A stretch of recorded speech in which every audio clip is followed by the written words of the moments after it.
Supremo Tribunal Federal confirmou na última quarta-feira a validade de uma lei que dá à Receita o poder de acessar as movimentações financeiras de pessoas e empresas diretamente junto aos bancos, sem necessidade de autorização judicial.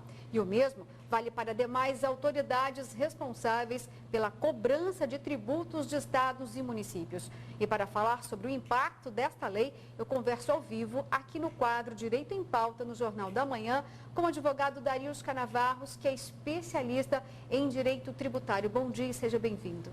Bom dia. Bom, nove ministros concordaram que assim deveria acontecer, praticamente uma unanimidade. E de que forma, toda a classe jurídica entende esse posicionamento do STF? Mês passado, este mês, fevereiro, um mês triste para os posicionamentos do STF. Comentávamos que tivemos duas decisões. Primeiro, a questão da prisão sem o trânsito julgado, rasgou-se a Constituição. E agora uma segunda decisão do Supremo também, quase unânime, 9-2. O Marco Aurélio foi divergente nos dois pontos, o Marco Aurélio sempre muito decisivo, e decidiu-se que pode ter acesso aos dados fiscais sem autorização judicial. Foi muito mal vindo, as duas decisões muito mal vistas pela advocacia, pela proteção dos direitos, pela sociedade que se rasgou a Constituição. A Constituição, goste dela ou não, tem que ser respeitada. O Supremo deve interpretar e não reescrever a Constituição. Agora, de que forma que isso atinge diretamente as pessoas físicas e jurídicas? Qualquer um desses agentes podem ser investigados e nem vão ter conhecimento que uma fiscalização em suas contas bancárias esteja acontecendo? A decisão do Supremo resguardou alguns direitos, disse que tem que haver um processo administrativo no órgão fiscalizador, tem que ser notificado, mas sabemos que na prática não acontece isso. A Constituição não é à toa, dizia que quem não deve não teme, deve ser aberto. Isso é um preceito mundial de se abrir os dados para o fisco. O fisco do mundo inteiro, é muito bom que ele tenha acesso aos dados fiscais das pessoas, o acesso às contas, como já tem. O gasto com cartão de crédito, os gastos bancários já são repassados ao fisco. A grande questão é que não é só o fisco federal. O fisco federal é muito bem aparelhado, a procuradoria é muito bem instruída, muito bem preparada e respeitosa. A questão dos fiscos estaduais, 27 estados e 5.600 municípios. Na prática, o preceito constitucional teria sido reservado à medida que tem que ter um processo administrativo. Mas sabemos que na prática não tem esse processo. Realmente, o acesso aos dados bancários é sem o conhecimento do contribuinte, o que acontece no dia a dia. Então, é essa proteção que foi quebrada da Constituição.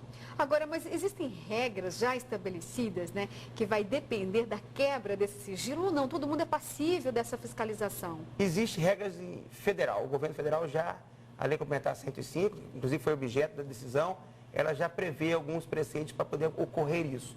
Agora, os estados irão regulamentar isso, os municípios também irão regulamentar. Então, a partir da decisão do dia 24, os estados não podem acessar enquanto não regulamentar essas regras de acordo com o preceito previsto pela decisão do Supremo, que tem que ter um devido processo, tem que ter uma garantia de contraditório, tem que ser notificado o contribuinte. Mas, a partir deste mês, toda movimentação bancária acima de R$2.000, pessoas físicas, e acima de R$6.000, pessoas jurídicas, já são automaticamente informadas para o Fisco Federal. Então, as pessoas que movimentam R$2.000 ou mais na conta bancária já está sendo seguido aí pelo Fisco Federal.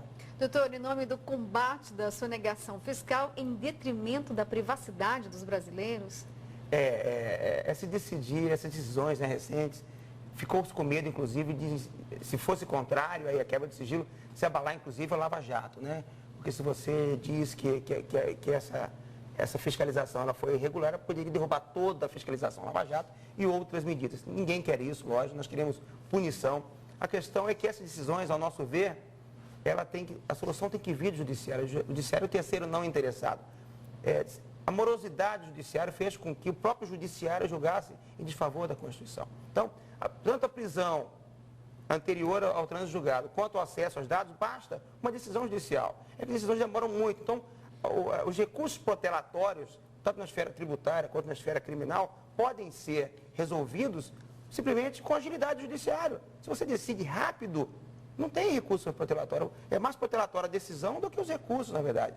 Então, o fisco, se ele justificar o judiciário, ele dá uma decisão em 2, 3 dias. A questão é que ele não resolve com esse tempo. Essa decisão tem 15 anos, tem uma DIN de 15 anos, foi decidida agora. Ou seja, quer dizer, nós temos fiscalizações da Receita Federal importantíssimas, que ocorreu prescrição, decadência, se perdeu muito dinheiro no Brasil até tomar essa decisão, o STF. Então, decisão tomou-se atrasada e de forma errada.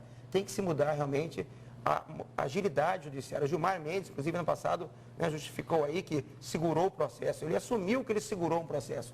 Isso é muito ruim para a democracia, muito ruim para o judiciário, muito ruim para o cidadão. Então, se deu um remédio com a mesma colher que se deu o veneno. Então, nós entendemos que a solução está no próprio judiciário, na agilidade, numa reforma tributária, numa reforma judiciária, numa reforma judicial, uma reforma penal, e não nessas decisões que rasgam a Constituição e tiram direitos. Hoje, um direito que, para poucos, mas com o tempo, flexibiliza-se garantias que não são flexibilizadas. São cláusulas pétreas. Agora, essa decisão dá direito à Receita Federal a tornar público, né, as quebras desse sigilo fiscal e bancário? Não, na verdade, ele tem direito a acesso, por isso que se diz que não se quebrou o sigilo fiscal.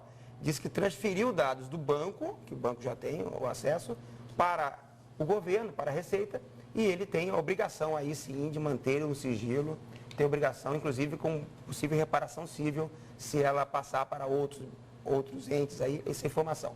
A grande questão, dissemos, que é os municípios. Como controlar 5.600 municípios, 5.600 fiscos e 5.600 prefeitos que são candidatos agora, neste ano, à sua reeleição, com o uso político desses dados. É um risco muito grande. É um risco de se ver devastado sua vida pessoal, sua vida familiar. Os dados bancários revelam a intimidade da família, como gasta, como aquele homem, aquela mulher está gastando seu dinheiro. Isso faz parte da personalidade da intimidade. Então, é muito arriscado. Não é razoável a decisão realmente. Lógico, sonegação tem que ser barrada. Ninguém no mundo discute mais isso. Sigilo fiscal perante o fisco não existe mais. A grande questão é a proteção do uso do exercício desse direito. O exercício do fisco fiscalizar, ninguém nega mais, inclusive o exercício democrático, moderno, tem que ser feito cada vez com mais força, e o Brasil tem feito até a sua parte totalmente no fisco federal. Doutor, em um período em que a população, em que a nação quer fiscalizar mais, né, os recursos públicos, o emprego dele, acontece justamente o inverso, o brasileiro é que é investigado. É curioso, e nós sabemos que essa decisão, ela tem um cunho arrecadatório, né? Ela tem um cunho, quer dizer, o Brasil aí com os problemas de malversação do dinheiro público, não é de arrecadação, é malversação, gerou uma queda da arrecadação e agora, mais uma vez, sobra para o mais fraco, né? Nós temos que repensar como dar soluções em que primeiro seja o mais forte. Então, o governo é fiscalizado, ele dá como troco o contribuinte. O contribuinte deve ser fiscalizado. Mas não basta pedir ao judiciário. O judiciário é o terceiro não interessado. O fisco é interessado, ele tem interesse em analisar suas contas.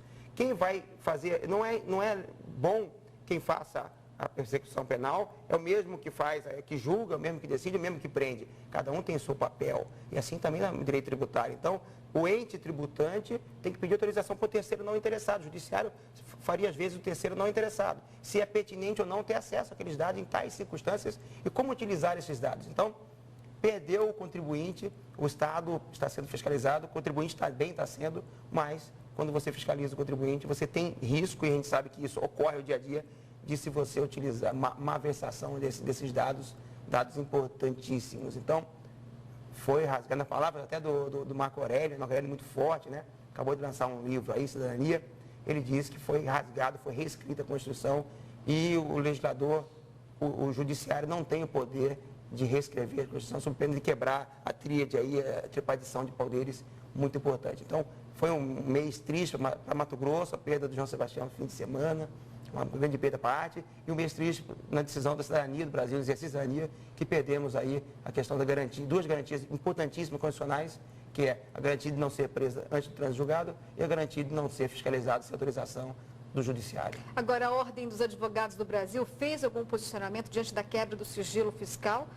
Sim, a Ordem, através do seu Conselho Federal da OAB, nós temos o Procurador Especial Tributário, o Bichara, se posicionou, fizemos sustentação oral, mas fomos vencidos, infelizmente, mas deverá tomar outras providências aí, em outros casos concretos, para que não tenha efeito repercussão no geral essa medida.